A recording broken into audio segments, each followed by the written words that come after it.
Samantala, meron pong 9 na taong gulang na estudyante ang nagsisilbi bilang kauna-unahang Pilipinong nagkamit ng highest honors sa isa kong patimpalak, itong 7th o ikapitong Copernicus Olympiad sa Houston, Texas.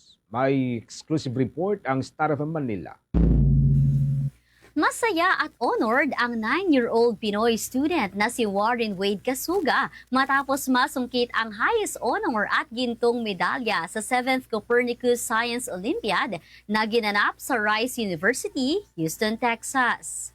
Nanguna si Casuga sa Natural Science category at tinalo ang 16 na iba pang mga bansa tulad na lamang ng United States, Brazil, Vietnam, China, Turkey, Indonesia at Romania. Sa exclusive interview ng 102.7 Star FM Manila sa 9-year-old student na Tubong Mindoro, ibinahagi nito na proud siyang mairepresenta hindi lamang ang kanilang paaralan, kundi pati na rin ang Pilipinas sa isang prestigious international science competition. Am I proud to represent our school? To everyone in Calapan City or in Mindoro and the Philippines, thank you for encouragement and support. Ikinuwento rin ni Casuga ang memorable experience niya sa pagsali sa US Olympiad. Gayon din naman ang kanyang mga inspirasyon upang masusayan pa sa mga international competition. It was amazing to compete in Rice University in Houston, Texas, and see how intelligent everyone is.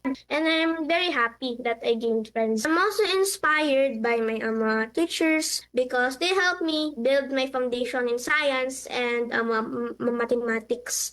To my mom and dad, thank you for your sacrifices, training, love, and prayers. Without you, I would not be here po. Mahal na mahal ko po kayo. And most especially, thank you to God for the wisdom, strength, and opportunity.